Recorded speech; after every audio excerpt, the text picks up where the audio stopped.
They fought in some of America's most brutal campaigns, earned more medals of honor than almost any other regiment, and helped shape the nation's western expansion. But when historians talk about the Buffalo Soldiers, the story usually ends at the frontier. What most people don't know is that these legendary black cavalry regiments didn't just tame the American West. They crossed an ocean and fought in one of America's most controversial wars, facing an enemy that knew their reputation and feared them. This is the untold story of the Buffalo Soldiers in the Philippines, a campaign that challenged everything they believed about duty, honor, and what it meant to fight for a country that still denied them basic rights.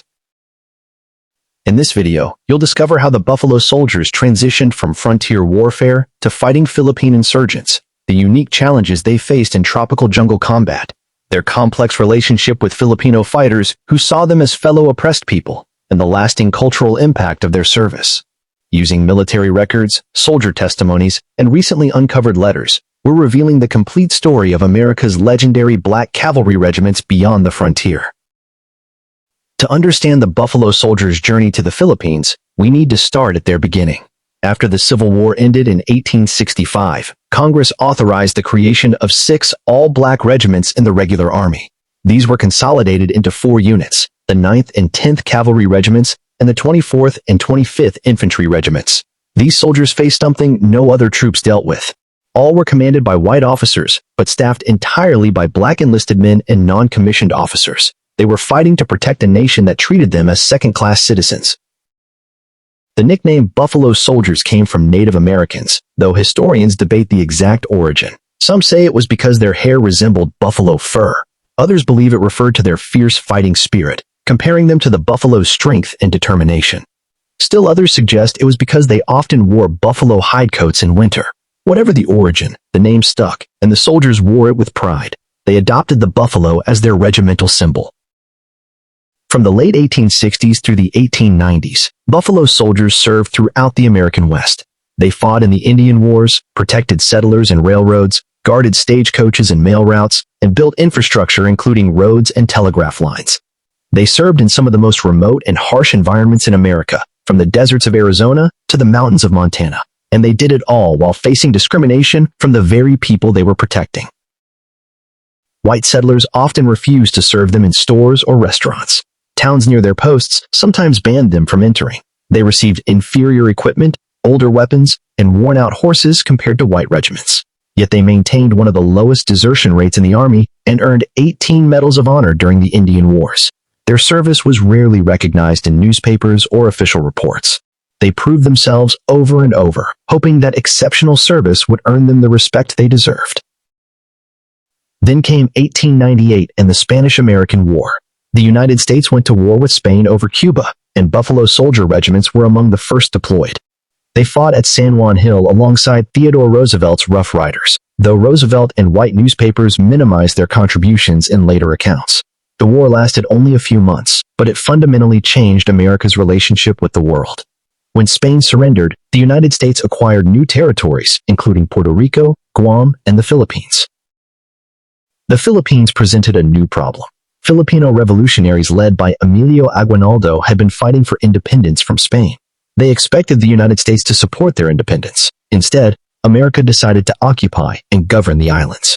Filipinos who had just finished fighting for freedom from one colonial power now faced another. In February 1899, fighting broke out between American forces and Philippine revolutionary forces. The Philippine-American War had begun. This wasn't the kind of warfare Buffalo Soldiers had experienced on the frontier. The Philippine jungle was dense, hot, and humid. Diseases like malaria, dengue fever, and cholera killed more soldiers than combat.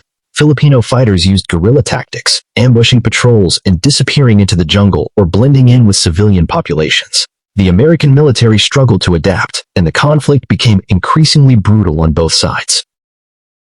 The Buffalo Soldiers arrived in the Philippines between 1899 and 1902. All 4 regiments saw service there at various points. They were assigned to some of the most difficult and dangerous areas, fighting insurgents in the jungles of Luzon and other islands. The cavalry regiments, the 9th and 10th, had to adapt to fighting on foot in terrain where horses were nearly useless. Everything about this war was different from anything they'd experienced. But something unexpected happened. Filipino insurgents began appealing directly to the Buffalo Soldiers, trying to convince them to desert or refuse to fight.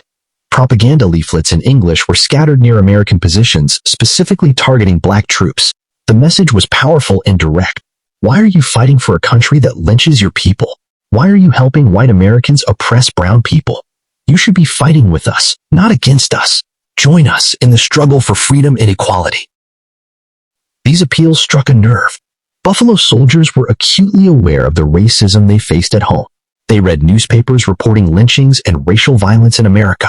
They knew their families lived under Jim Crow laws that denied them basic rights.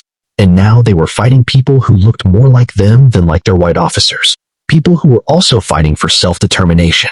It created a profound moral conflict. Some soldiers expressed these doubts in letters home. One soldier from the 25th Infantry wrote about the uncomfortable parallels between the treatment of Filipinos and the treatment of black Americans. Another noted that Filipinos called them racial slurs they'd heard from white Americans, showing them that white racism had been exported along with American troops.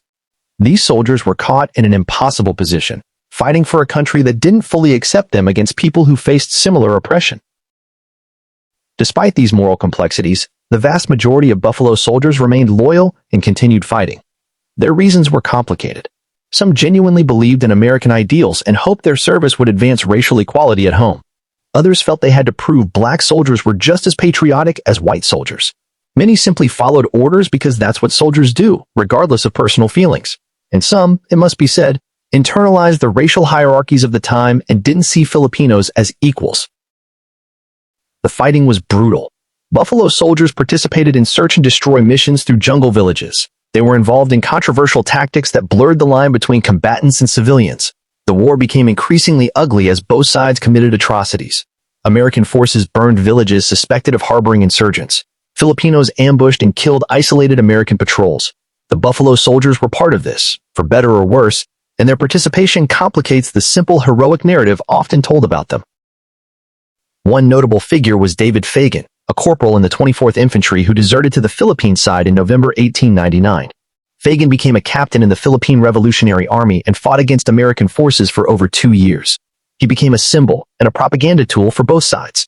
Filipinos held him up as proof that black soldiers could see through American racism and join the right side.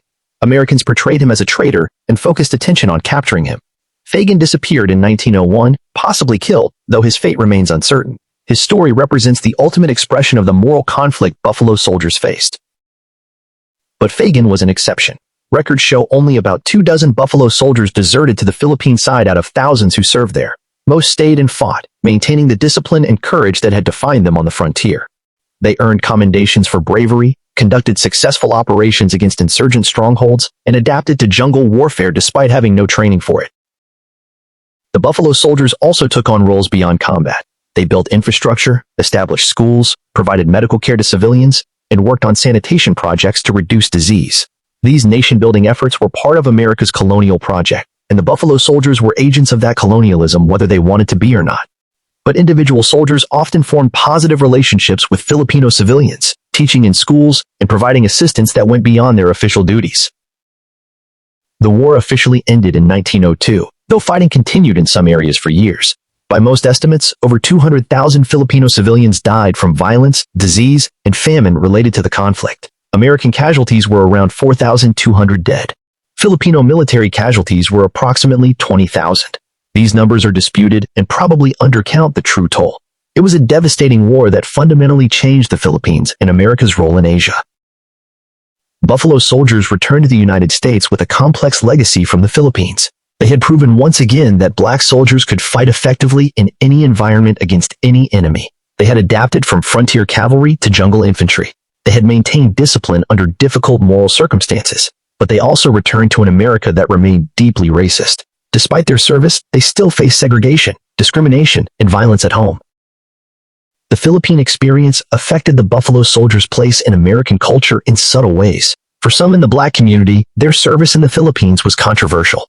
Anti-imperialist black leaders criticized Buffalo soldiers for participating in the oppression of another colonized people. Others defended them, arguing they were doing their duty and that their service might eventually lead to greater rights at home. This debate reflected larger tensions in Black America about the best path toward equality.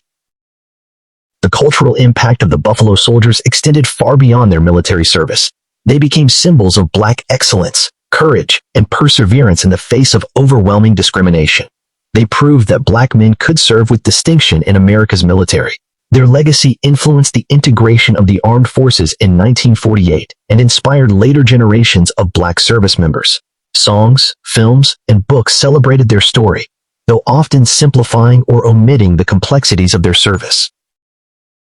In the Philippines, the Buffalo Soldiers left a mixed legacy. Some Filipinos remembered them as oppressors, tools of American colonialism no different from white troops. Others recalled individual acts of kindness and saw them as fellow victims of a racist system. Filipino historians have written about the strange position Buffalo Soldiers occupied, both oppressors and oppressed, depending on the context. The story of the Buffalo Soldiers in the Philippines challenges simple narratives. These weren't just heroes or villains. They were human beings caught in complicated historical circumstances, trying to do their duty while grappling with profound moral questions.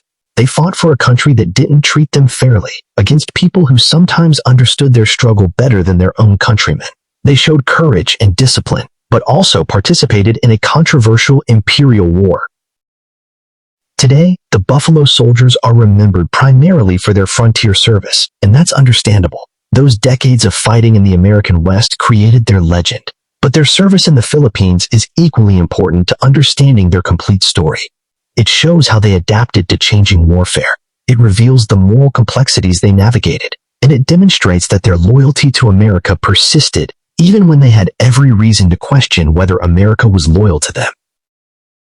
The Buffalo Soldiers' journey from frontier to Philippines is ultimately a story about duty, identity, and the cost of trying to prove your worth to a nation that doesn't fully accept you.